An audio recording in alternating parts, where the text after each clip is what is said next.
ay sameeyaan laakiin mararka qaar halisteeda leh. Aabba Soomaaliyeed ayaa xanuunsaday. Waxa uu dhalay 8 caruur ah oo 3 ay dumar tahay amba habla ay tahay.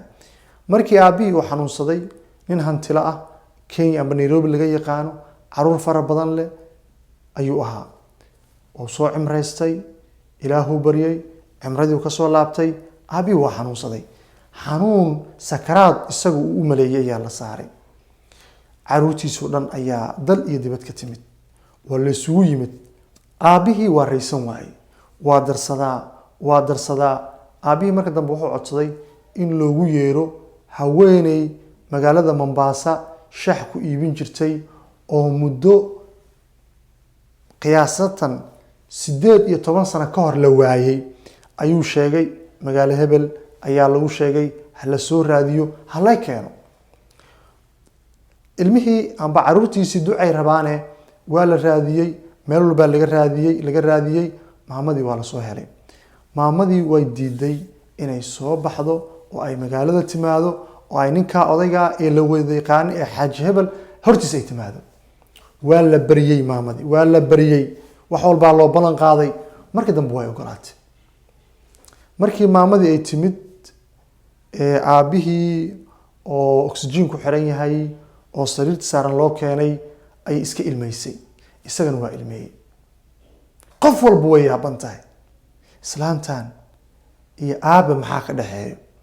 ooyin intaan sameeya waa la fahmi waaye. aabbe waxyar naf uu isgeliyay, wiilashii u wacay ayadoo la wada joogo oo wuxuu yiri islaantan waa eedadeen.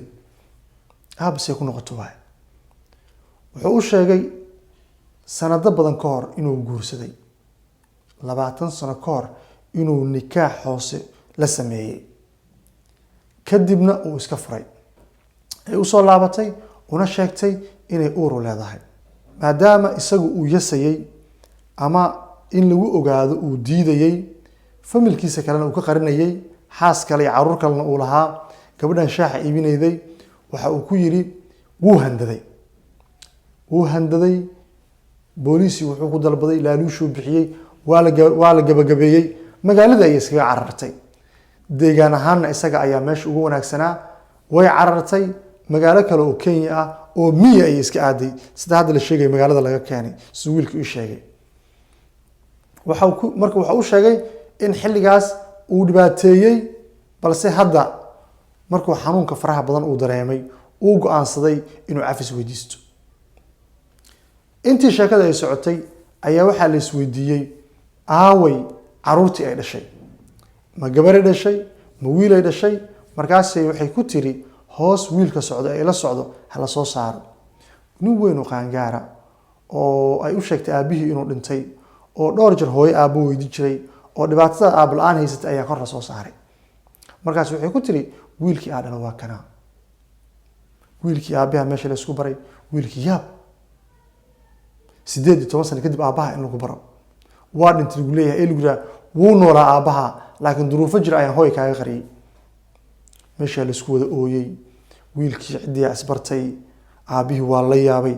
caruurtii qaar waa xanaaqeen, qaar waa yaabeen. dadka isbitaalka joogay waa la wada fajacay.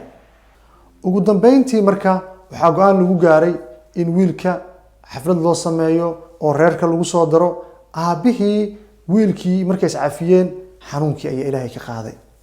xaflada loo sameeyay.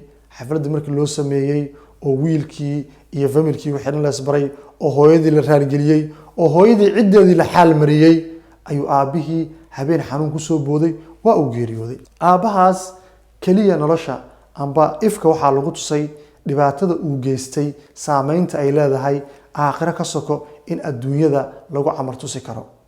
dhibaatooyinka noocan oo kala ee dhaca ee soo noqnoqdo inta badan waxaa sabab u ah aabe ilaalinaya familka amba qoyskiisa kale laakiin aan ogeyn dhibaatada iyo xanuunka ku dhici kara qoyskan. taas ayaana keentay in aabe lagu camar tuso dunida. waxaa jira aabayaal fara badan oo sidaan oo kale ah oo caruurtoodii inkiray, ka tagay amba iska fogeeyay iyagoo ilaalinaya gurigooda, guriga kalena dhibaato badan u geystay. qisadan waxaa ila wadaagay wiil kamida wiilasha uu dhalay aabahan. nasiib wanaag wiilkan oo muddo fara badan aabba la-aan noolaa wuxuu mar qura helay familkii reer aabihiis wuxuu sidoo kale gacanta ku dhigay uu ku guuleystay in dhaxalkii uu lahaa uu helo haddii aabba uu dhiman lahaa dhaxal ma yeesheen aabba ma yeesheen cid iyo tixraac dambana